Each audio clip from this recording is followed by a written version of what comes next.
Good afternoon, and welcome everyone to the workshop, Elevate Your Business with Exporting, presented by our co-presenting partner, Export Development Canada. So many of our StrikeUP audience have told us they don't know where to start with exporting, and yet the evidence is clear that those who export generate more revenue and are more innovative and competitive. Remember, throughout today's session, to join us in the chat and share your key takeaways from today's session, also on your socials, using the hashtag StrikeUp. Please join me in welcoming Catherine Beach from Export Development Canada and her panelists for today's event. Catherine is the National Lead for Inclusive Trade, Women in Trade at Export Development Canada. For more than 15 years, Catherine has worked in the international business market and marketing and development with fast-growing startups and other organizations in Europe. Joining Catherine in this workshop are entrepreneurs Catherine Choi, founder of So Young Inc., Rachel Lambo, CEO and co-founder of Chaudet Baron, and Kaylee Gilchrist, sauce boss and CEO of Nona Vegan Foods Limited. These three women all have unique stories on their exporting journey and are sharing with you the key decisions they made to grow their business forward. Over to you, Catherine. Hi, everyone, and thanks for joining us. I'm Catherine Beach, and I'm the National Lead for Women in Trade at Export Development Canada, EDC. It's my great pleasure to be hosting the StrikeUp Learning Lab on growing your business globally. I'm speaking with you today from Ottawa on the traditional unceded territory of the Algonquin Anishinaabe people, who we thank for sharing this land. Wherever you are on Turtle Island, please take a moment to recognize and respect the ancestral custodians who lived on these lands long before any settler, each with their own unique culture, language, and history. Their descendants still call these territories home and carry the same connection to the earth and land upon which we gather today. For those of you who don't know about EDC, Export Development Canada, we're Canada's export credit agency, and our job is to help Canadian companies do business successfully in international markets. We use our deep knowledge of international trade and global buyers to enable us to take on and manage significant levels of risk to help Canadian companies grow their business. We're especially committed to reducing barriers for women-owned and led businesses that are looking to grow globally. So please check out our website to learn more about our Women in Trade initiatives. For those of you who are thinking about exporting, the next 45 minutes will surely inspire you. You're going to meet three incredible entrepreneurs who have succeeded in Canada and are now selling into the US and beyond. Each of these entrepreneurs have inspiring backstories that led to their creation of their unique companies. So I strongly encourage you to check out their individual websites to read about their business journey. The purpose of today's talk is to focus more closely on how they expanded into the US and the various trade-related agencies, partners, and programs they've used to help them succeed in their export journey. For those of you joining us live, why don't you drop into the chat and let us know if you've been considering exporting and which markets you're looking at. Okay then, let's now meet these incredible entrepreneurs. First off, let me introduce Rachel Lambo, co-founder of Sade Baron. Sade Baron produces high-quality vegan body products that are extremely effective in treating skin conditions from dry skin to eczema to contact dermatitis. Their products are sold both online and through a network of retailers, predominantly across Canada and the US. Approximately 45% of their sales are domestic, 50% to the US, and 5% in other international markets. Thank you so much for being with us today, Rachel. Well, thank you so much for having me. Next up, we'll hear from Kaylee Gilchrist, who's the CEO of Nona Vegan Foods. Their delicious and nutritious plant-based pasta sauces are sold online and through a network of 700 retailers across Canada and the United States. Although they've only recently started exporting to the US, sales there already account for 35% of their total, and they expect that number to grow considerably this year. Welcome to our panel, Kaylee. Thanks so much. Happy to be here. Let me also introduce you to Catherine Choi, who's the founder of So Young. So Young produces a line of high-end, natural textile-based lifestyle goods like backpacks, tote bags, and lunch bags. Their products are sold online and through a network of 500 retailers across Canada and the US. Exports to the US account for roughly half of their total sales. Thank you for joining us today, Catherine. Thank you. I'm so happy to be here. I'm sure that for most companies, one of the most difficult but essential tasks is perfecting your pitch. You come face to face with a big buyer and you only have that one chance to make a great impression. And to add to that, you typically only have a minute or so to get your message across. So we thought, what better way for all of us to get to know our panelists and their companies? So in that spirit, I'm going to ask each of you to deliver your 1-minute pitch. And for those joining us live, why don't you take a minute to pitch your own business in our online chat? So Catherine, why don't we start with you? Sure. Hi, everyone. My name is Catherine Choi, and I am the founder of So Young, a heart-centered consumer products brand that offers beautiful and functional bags for life on the go.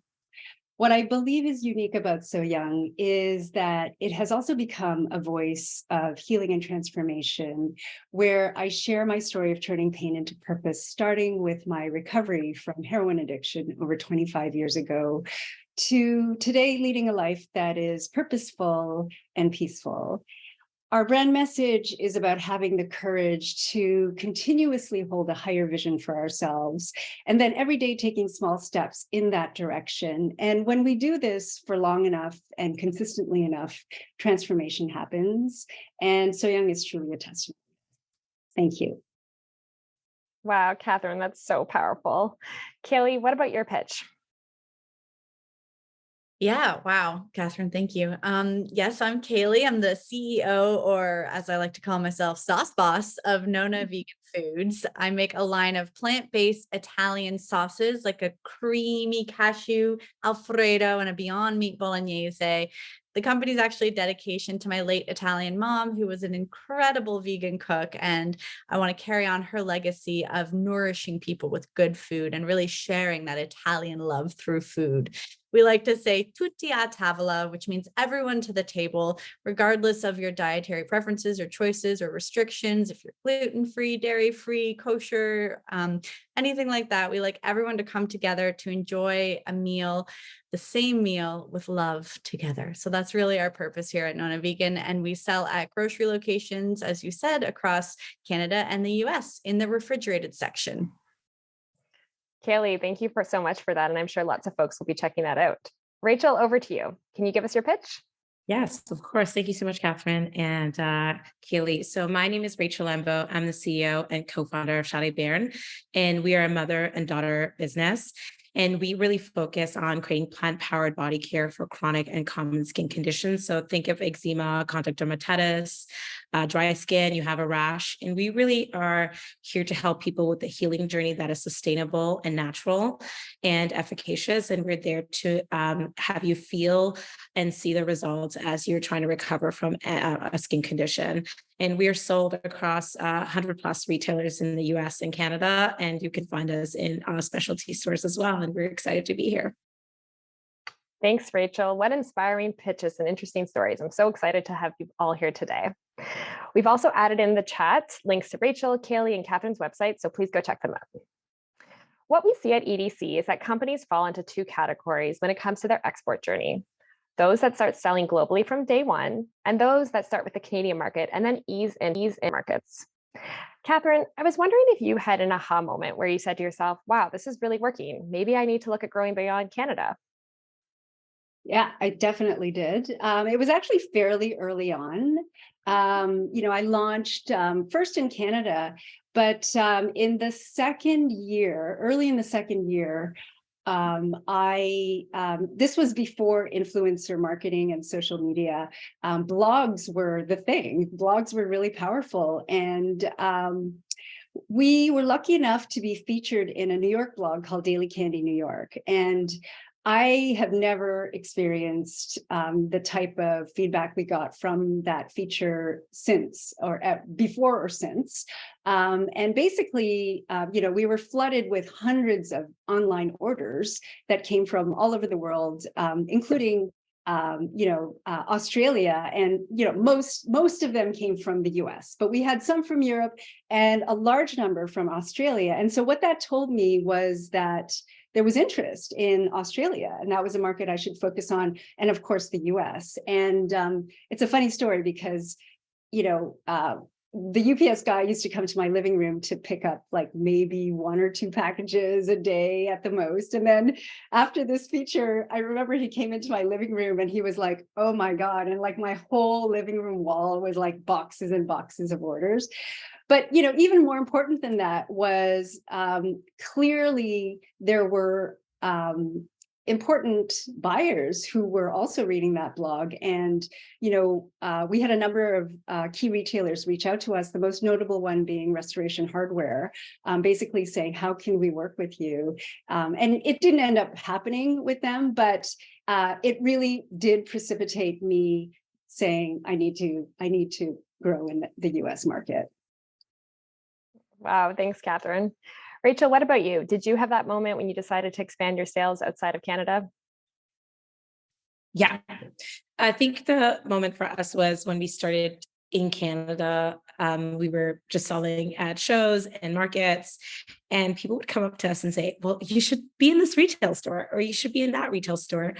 And then we started approaching some of the retailers, and some of the retailers started approaching us. But then what happened is we ended up hiring a PR agency, and we started getting features in the US and in magazines, and people were buying from us online on a direct to consumer site. And we started getting emails from retailers in the US, and we're like, I guess we should do this. And so we sent our first order, then our second, then our third, and then it was sort of like day-to-day business of having US retailers. And we also started getting so many customers emailing us saying, hey, are you in Vermont? Are you in New York? Are you here? And then we were able to start sending them to the locations that we did have. And it was really great because people were able to interact with our brand and saying, well, I talked to the founder and she sent me to your store. And then I get an email from a retailer saying, oh my gosh, thanks for sending me traffic and customers. So it's really exciting to have that realization that there was this whole new market outside of Canada that was interested in our product, was really happy to see a Canadian made brand and wanting to see that. So that was really exciting. And we thought that would be a great way to pursuing it. So we did. Thanks, Rachel. And Kaylee, what about you? What's your export journey story? Yeah, so I always knew I wanted to export, especially to the US. Just talking to other plant-based businesses, other people in the industry, just, people saying, oh yeah, once you hit the US, 95% of your business will be there, 5% will be Canada. If you look at the population of Canada alone at 38 something million versus the population of the state of California, 39 something million, it's like, we have that many people spread out and they have that many people in one state. So as far as a food product, that I'm hoping people buy and consume on like a weekly basis, it just makes sense. So I always knew I wanted to, but I started Nona in 2013. So it's been a decade, which is wild to me. And I wanted to make sure, that we had everything teed up. I had production figured out. I had distribution figured out. I knew what I was going to do so I could be really mindful and strategic about it. So that really, I didn't consider actually exporting until just before the pandemic. And then obviously everything paused for 2 years. So that's why we really just started last year, 2022 with our exporting. But it really, one of the, I guess I would say more aha moments of the journey was I was on a trade mission with the CGLCC, the Canadian Gay and Lesbian Chamber of Commerce, who I'll talk about later, I'm sure. And we were in Tampa, Florida, and all of these buyers just had so much interest, all these US buyers, in supplier diversity and diversifying their supply chains. And it was such an incredible moment where, similar to you, Rachel, you're like, oh my gosh, I guess the business it's happening. People want it. Here it comes. Okay. So I'd say that was maybe the sort of aha, like tipping point of like, all right, I got to do this now. Like, the market is ready. People are interested. Let's go. Oh, thanks, Kaylee, for that. And thanks for all of you for sharing your export stories. And for those of you on the chat, if you want to participate, why don't you share where you are at on your own exporting journey? And if you've had any of these aha moments about the opportunities internationally. So Kaylee, back to you. I read an article where you talked about expanding into the US and that you prepared for that by going through the Trade Accelerator program, so TAP for short. So can you tell us a little bit about TAP and how it helped? What were some of the key outcomes? And would you recommend this to other entrepreneurs thinking about exporting or further developing their export plans? Yes, 1000% recommend TAP. It was such an incredible program. You know, I've heard, the usual pitches from BDC, the lovely EDC, all of the sort of helpful business entrepreneur organizations in Canada at various business events. But for some reason in TAP, everybody had these like super juicy, succinct, perfect little presentations. And I was like, got it, noted, got it. And it was just like, I just was full of so much information, but not overwhelmed. Like it was just very well done. I just would speak very highly of sort of the structure of it. As busy entrepreneurs, sometimes you're like, should I go to this event or conference or workshop or whatever? We got to be careful with our time, but it's totally worth it. And that was where I first got introduced to the Trade Commissioner Service, who are incredible. And also, the biggest takeaway from TAP for me was the export plan. So, as an entrepreneur, obviously you do business, maybe not obviously, but I had to for funding, but you do your business plan when you start, and then you probably have to revisit it every once in a while, or you should. And it's good to, it really is good to revisit that business plan and that business canvas model, or like all of those sort of building blocks, because those are living documents. Everything changes all the time, right? In any small business. I mean, I hope I'm not alone in that. But so coming away from that experience with a really solid export plan, that was like our blueprint of how we were going to do this, and also very useful for funding applications. Copy and paste that for your CAN export grant. It's can't speak highly enough about TAP program, or TAP. I know it's always the TAP One of those acronym. redundant things of yeah. Okay, Catherine, what about you? I understand that the Business Development Bank, or BDC, has helped you out earlier on. So can you talk about that relationship and how they helped you to grow your business? Sure. Yeah, I mean, I was matched with a BDC representative in my area, and I really feel so lucky because, we ended up having like a friendship almost. Like I really felt that he believed in my business from the beginning, and I was very small in the beginning, and whenever we would have like check-in conversations, it did seem to be like he was actually really excited about the things that were happening. And so, that's where I started. Initially, I did a very small loan with them. And then over the years, that amount grew. And eventually, I reached a point where he introduced me to an EDC representative, and I could understand at what point I might need their help with financing. And so, yeah, that's been my journey. That's great. Thanks, Catherine. And I can definitely say that, the majority of the small business advisors, that's their passion, and they are so excited to hear your stories. Yeah. Rachel, I know you have received support from the Delia microloan program. So can you talk a little bit about that process, what you received, and how it's helped you grow your sales? Yeah, absolutely. So funny enough, is that I actually had a friend who was pestering me for months to apply for this application. And I was like, oh, I'll do it later. And I mean, all of us can relate. We have so much on our plate every day. There's so much to do. Like you kind of have to figure out like 10 things that you can actually do right. And so finally, after like a weekend, had dinner with her, and she's like, Rachel, just apply for it. So she sent me she sent me a link on WhatsApp, and I was like, okay, I'm going to sit through this and apply for it. It was quite easy to apply for it. And then I got an email from one of the representatives, and he's like, okay, send me your details and like send me everything that you need. And then I ended up getting a $15,000 loan, which we actually ended up paying early. So we have 2 years to pay, but we ended up paying it in 12 months. But what that $15,000 did for us is we were able to accelerate our sales from being at 145,000 approximately to by 100,000 more, because we were able to like do a lot of these activities that were very crucial to like allowing us to actually generate revenue right at the beginning. So we got this loan in January 2021, and like through that time, those 3 months from January to March, we were able to do a lot of things that we needed to do to allow our business to grow. So like moving from internal shipping to hiring our 3PL to a fulfillment company to helping us find a contract manufacturer, that like literally just like perpetuated growth. And so that was really, really amazing. And then I actually reached out to Kim after paying off the loan. I was like, hey, by the ways, wasn't sure if I can reapply for this. She's like, no, yeah, you can. I was like, I did not know that. So I reapplied for it, got another 15,000. And again, it helped us, it can get us to the next stage in our business. So it was like a life-saving opportunity because we were not sure how we're going to move ahead with our business. And so this loan program was great. The rates were amazing. And we were able to get support additionally from them, from Kim and her team.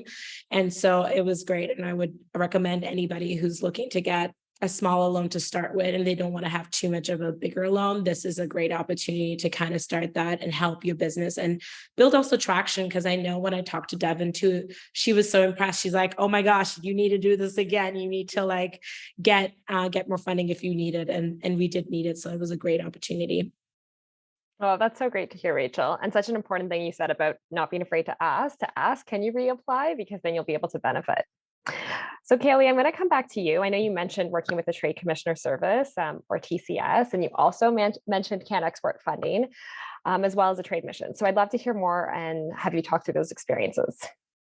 Yeah, for sure. Oh my goodness. If you are not already connected with the Trade Commissioner Service of Canada, get on it. Honestly, if you remember one thing I said today, it's that, because these humans are the most incredible, generous, excited, like they're just there for you. At least all the ones I've met. And literally I've met a lot of the ones across the states, and they're all phenomenal, phenomenal people. So they literally are just there to, well, in my selfish opinion, I'm sure they do other things, but they're literally there to help businesses export, So it's like I meet the trade commissioners of LA, and he's like, let me set up business meetings and let me like tell you about the LA business and what that means and what the sort of culture here is. And I'm like, oh my gosh. And then they also organize trade missions and trade shows. So I had the incredible privilege of going to Expo East, which is a really big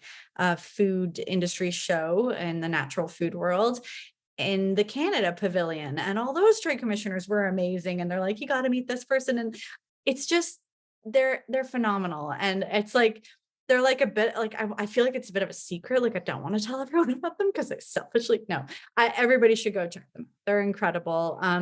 And yeah, a lot of the trade missions I've done now, they had some virtual programming, Canada Flavors. That was great. Some B2B matchmaking there. They partner with the CGLCC as well on trade missions. So I've been on 2 of those, the Tampa one I mentioned, and then last year to Las Vegas, with an additional LA add-on there. They've put me forward for different pitch competitions and stuff like that. They're just really, really incredible and super helpful. And the trade missions are awesome. And Can Export funding has been so crucial, like you were saying, Rachel, with your loans, the Can Export funding has just been, it has allowed us to bring on US consultants and experts and people who can really help us formulate our rollout plan and really execute strongly on that. It's just, it's great funding. And I'm so grateful. We've applied and gotten that for 3 years in a row now. Just it's been business changing. Thanks, Kaylee, and congratulations on receiving the funding 3 years in a row. I want to move back a little bit to Catherine, and maybe you can talk a little bit about your bank relationship and really emphasize how important it is to truly have a banker that understands your business plan, your product, and your vision. And I also know that you've used the EDC Export Guarantee Program through your banks. Maybe you can talk a little bit about that and how it helped your companies grow. Sure. Yeah, absolutely. Although now I'm like, I need to check out the Canadian Trade Commissioner. So, once again, I think having a strong personal relationship with, our bank representative who, over the years, they've changed. But in each and every case, I always take the time to meet face to face and really develop a personal relationship where they understand our business, what we're about, what our products are about, my story and what the potential is. And that's really important to me. And I think that, there's this sense that that personal side is no longer really part of the equation, but I really think that actually that's not true. Back in 2019, when we had an opportunity, we needed funding to meet production capacity for Anthropology, who had placed orders for 200 stores. I went to TD, and then TD brought in the EDC to help back the line of credit. And because of that, we were able to fulfill the orders to Anthropology. And then, back last year, even we had to go back. We have another opportunity for this year, for next month, where we are shipping into 1,700 Target stores. And so that was, a massive one that we were like, okay, we need more money. And so once again, the EDC has come back in and helped to back that line of credit. Thanks, Catherine, and congratulations to you as well on these new buyers. It's really exciting. Thank you.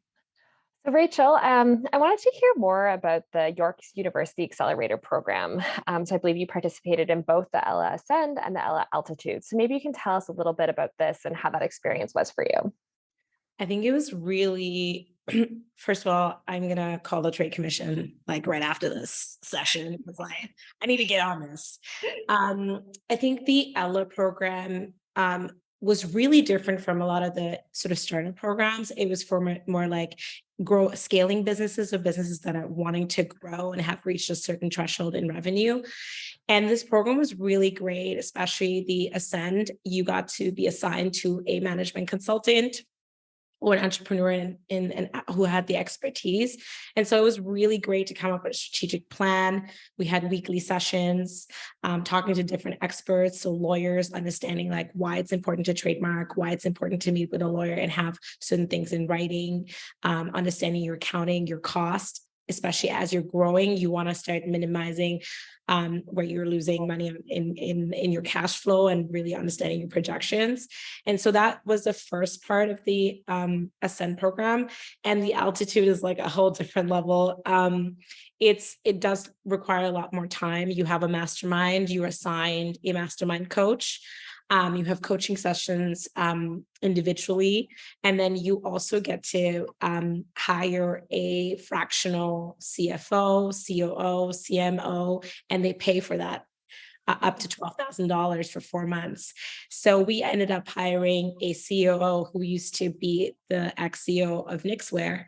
And so she's been literally kind of upside down a little bit of our business to really get us in line, from telling us hey, we need to make shipping more affordable, or trying to figure out what we can do better in efficiencies as we scale our business, and finding opportunities to either generate additional revenue or cut costs down so we can pass that cost down to our customers. So it's been really incredible. The Altitude has taken me from C to another alphabet letter.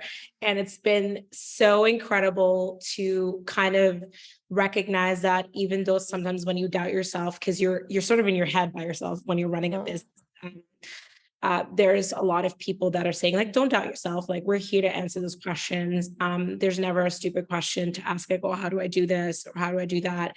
And I think the Ella program in general, you have a coach, you have a fractional executive, and then you have your other peers to help you out. So you have a lot of touch points to connect with people and get the help that you need and ask questions, so that you can really get, you can succeed and you can move ahead, right?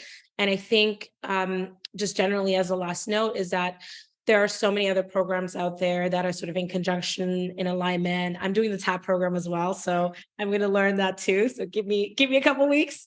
But I think this program is really there to help you take your business to the next level and get access to people that might be too expensive, that might not be able to have can afford. Like a management consultant is like $300-400 an hour. So I had the opportunity to get that for 4 months and really build a relationship out with them and get so many learnings. Like I have a whole strategic plan that I'd never had before, and how to like tackle my continuous growth in the US and how can I reach more retailers and more customers. So both of the programs within Ella were incredibly amazing. And I've left with so many friends and a bigger network of women that I want to stay in touch with forever, essentially.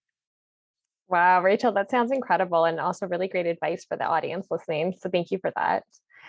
So Kaylee, you talked a little bit about the trade mission to Tampa, and you also mentioned you were a certified supplier through the CGLCC. So can you talk about that? In particular, really how, in your opinion, certification has helped you access larger buyers in the US through supplier diversity programs? Yeah, for sure. So, I mean, let's face it, a lot of business is still dominated by straight cis white men. It is. And so sometimes getting a little help to get your foot in the door, you still have to deliver on being a good business after that, but is just incredible. And so if you have your if you're certified diverse, sorry, business. And you can get that certification a bunch of ways. So mine is from the CGLCC, the Canadian Gay and Lesbian Chamber of Commerce. I also need to get my women's cert. There's also one for business owners of color. There's also one for disabled business owners. So, and you can be like double, triple, quadruple certified if you fit all of those. It can give you extra points sometimes on RFPs, which is very interesting, kind of bring you to the top of the pile there. Make sure you get some eyeballs on your proposals, and then B2B meetings. So I find the US sort of goes into my aha moment story. The US has, at least in the natural food industry, a really robust and quite developed supplier diversity program. You know, a lot of the companies have mandates that they're trying to fill, and now they're even like diversifying their diverse spend, so they want to make sure they get people from all the different certifying bodies. And so like it can just get you those one-on-one meetings with buyers that you maybe never thought you would meet. Like some of the buyers I've met, I'm like, how am I sitting at a table with you? Like it's just, I'm so grateful. And it's, like I said, it's that first meeting, and then you still have to deliver. It's not a free pass. It's not like, anything like that, but it really, I think it helps, as we're trying to, I think as consumers too, people are wanting to buy from diverse businesses, and buyers are wanting to incorporate that. And so I'm a huge advocate for actually getting certified. For most of these certifying bodies, as far as I know, it doesn't actually cost a ton. And the benefits really there are a lot of benefits. Like I think that the trade missions, getting those one-on-one buyer meetings, and then just having those opportunities to have those conversations and even get feedback, even when they don't go well. It's like, oh, well, they told me this, and I want to be selling to them one day. So I know I need to do XYZ to get myself ready to meet them again. Yeah, I think it's a key element. Thanks for that, Kaylee. Supplier diversity programs, like you mentioned, offer such an incredible avenue to grow and can be leveraged as a great market entry strategy. So Catherine, I want to move back to you. Can you give us a quick overview of what your experiences have been in terms of selling to the US? I know that typically sale approaches tend to start off being a little bit opportunistic, reactive, and then eventually with experience, they become more strategic. So what's your strategy right now in the US? Well, I mean, for 2023, we are going back into trade shows, which, since the pandemic, that really just was not an option. Trade shows have been the way that we have made a lot of connections in the US from the very beginning. They're not always, they're not always great. They are certainly somewhat hit and miss. But I have found that it is really and truly one of the best ways to get face to face with buyers that, may order from you for the next 5 years, but you might not ever see them again, right? It's the one opportunity. And then, of course, there's always the opportunity to meet bigger buyers at these shows. The other strategy that we are using is regional sales representation. So, really looking at where our market is and finding the sales agencies that have the relationships already with the retailers that we want. That's been also, again, another hit and miss, right? Like you always have to find people, and then some people are great and some people it just doesn't work. And so then you got to keep looking, right? So it's never been a perfect strategy, but it has methodically allowed us to grow over the years. Thank you, Catherine. And Rachel, what about you? How have you tackled the US market, and what do you think is going to be important for future sales? It's a very good question. I, just like Catherine mentioned, sales reps have been something that we've been interested in looking into and doing research in all of 2022 and finding the right partner. And, she talked about the hit or misses. Sometimes it does work, sometimes it doesn't work. And so wanting to really spread out and start reaching different sections of the US where we feel like our direct to consumers are already shopping at, and then really reinforcing that. And also going into other avenues. The US is such a big market, and like every region is very different and people shop very differently, California versus New York, or whatever you want to kind of look at it as. So we really want to focus on building that message out and letting people know who we are and what we do and what our products are all about. And then really focusing also on distribution. So being able to distribute the products in a timely manner and providing the accessibility just to be able to be compliant on a larger scale. So that's where we've been kind of focusing on and gaining more traction in the market so that we can reach more people. And because it's such a large country. So we want to be able to provide a smooth operation in that regards. And there's so much learning from that every day. Like I'm learning something every day. I've learned so much today, but so yeah, that's where we are at right now. Absolutely. Thank you, Rachel. And Kaylee, what about you? You mentioned you're really starting to export last year. So what's your approach been? Yeah, definitely very regional, which I had we have an amazing US business consultant who reins me in when I get a little excited about opportunities, because there are just so many. And, we are filling a pretty unique gap in the market. So we do have a lot of excitement and interest, and that's wonderful. But we can't service it all right away. It just is not realistic financially. Like everyone's saying, there's a lot to learn. And so, we have to make sure we're being really mindful about it. And, so we've been doing a very specific regional rollout starting in Texas, which is where our US business consultant lives. So that works. And we're basically finding an anchor account. So like a chain, a medium-sized chain that's going to kind of guarantee we're moving through our inventory in each region that we launch, and then filling in with independents from there.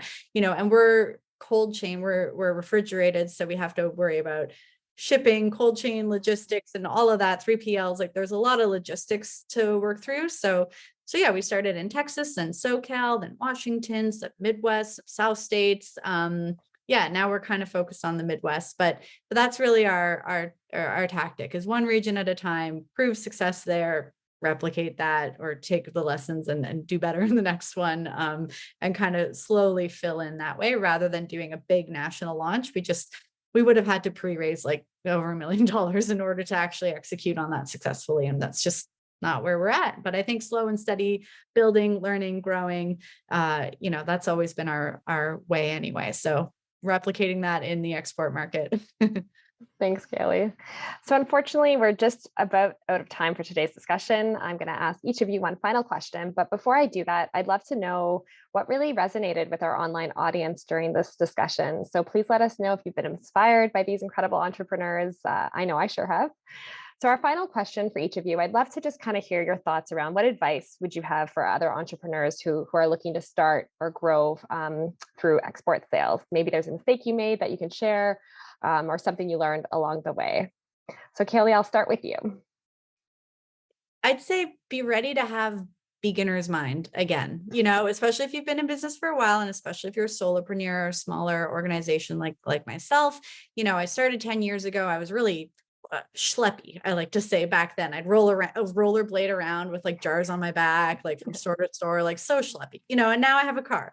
But starting export, it's almost like a whole new business almost, and so I've kind of hopped back into like beginner's mind, for lack of a better term, with export. And like our first shipment to the US, ended up having to drive it myself. I borrowed a refrigerated van. I had 2 pallets, got turned away at the border. I didn't have the right paperwork. Like, it's just, I'm not saying that your journeys are going to go, like that, but it's like starting a new little venture almost. And you gotta be prepared for the adventures that come along with that. And I actually think that's really fun. And it actually kind of brings me like present and feels like the business is tangible and in my hands, again, which is actually really nice. So yeah, that's what I think. That's great. Yeah. So be prepared for the unexpected, I guess, right? Yeah, that's a succinct way of saying it. So Rachel, what about you?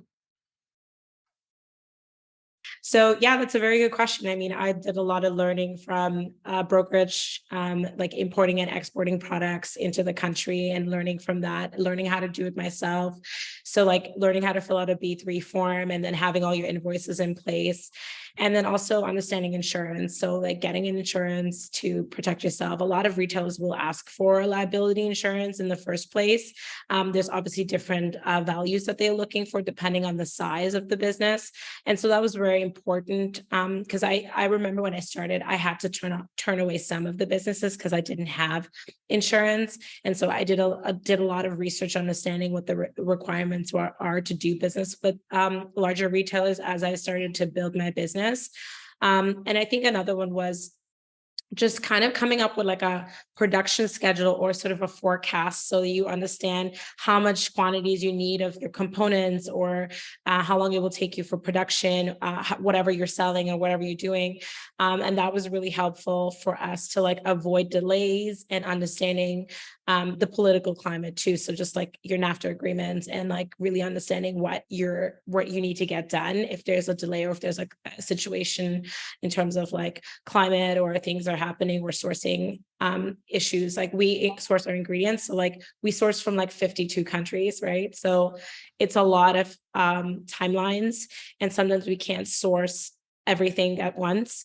And so like really putting a plan into place as you start growing and scaling. So it's been very, there's always new learnings. And like Kaylee said, like, it's like, you're always like beginner's brain, like every single time as you're doing bigger and bigger orders, you have different type of responsibilities. I had one order that the freight company stacked, and by the time I got there, it was like squished.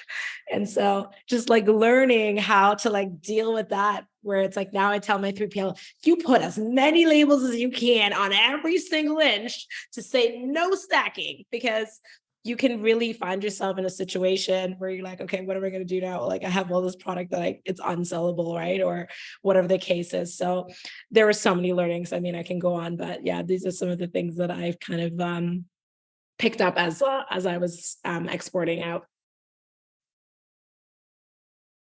Thanks, Rachel. So always having that entrepreneurial mindset and being prepared for anything, like Kaylee said. So Catherine, over to you. What about you? What advice would you like to share with this audience? I think just in general, the master rule that has really informed the arc of my entire business has been about building relationships. And, Rachel, you mentioned belonging to a mastermind. I think, having a core group of people that you can consistently kind of share your wins and losses with, because it is truly a marathon to run a business, and like so many things can happen, right? And that having that support has been instrumental in me staying sane. And I also think that being willing to be helpful to people, for no reason other than just to be helpful. People have been so helpful to me. That exchange is so important, and it's opened so many doors for me. So I think in general, like whether you're, thinking of exporting to outside of Canada, whatever it is, the general rule is stay open, contribute to others, right? And then just, seek and any opportunities that come your way, like follow them and see where they go, right? And it's amazing what happens just following those simple rules. Thanks, Catherine. So stay open and support others. That's beautiful. Thank you. Well, that's all we have time for today. I really want to take this opportunity to thank our panelists, Catherine, Rachel, and Kaylee, for sharing their time and experiences with us today. And thank you to all of you who've watched this lab. I hope you've been inspired and are all encouraged to reach out to some of the great trade partners mentioned today. It's a big ecosystem, as we've heard, and lots of different organizations that can support depending on where you are on your export journey. Enjoy the rest of the conference. Thanks, everyone. Thank you so much, both Catherines, Kaylee, and Rachel, for your informative workshop. I encourage all of you to take a moment and reflect on what you learned in the chat today and on social using the hashtag StrikeUp. Now it's back to my co-host, Devin Gerard, to wrap things up. Wow, what a day it has been. Thank you everyone for joining us here at StrikeUp 2023. I hope you have enjoyed and benefited from the rich exchange of knowledge and experience, and that you feel a true sense of community and support. Later this month, we will be in touch to provide you with year-long, on-demand access to all StrikeUp sessions, and you will also receive a special StrikeUp digital magazine featuring articles, stories, summaries, and resources to remain inspired and support your business growth throughout the year. Thank you once again to our co-presenting partners, our collaborating partners, our West partners, and our Government of Canada partners. Our promotional partners, our media and live viewing site partners, all of you have helped make StrikeUp 2023 possible. Today, you invested in yourself and plugged into a powerful community of entrepreneurs and support organizations, all committed to your success. We are firm believers that each and every one of you can lead Canada's economic recovery, and that you have the ability and skill to use 2023 to grow your business forward. Our networking rooms will remain open till 4 o'clock Eastern for those who wish to continue the conversation. And please feel free to continue sharing in our chats and on social using the hashtag StrikeUp. On behalf of Northumberland CFDC, thank you all for joining us for this digital conference for women entrepreneurs. And to the hundreds of you at our live viewing parties, thank you for taking the time to come together to share your knowledge, your stories, and your passion with one another. We look forward to seeing all of you right here back at StrikeUp 2024.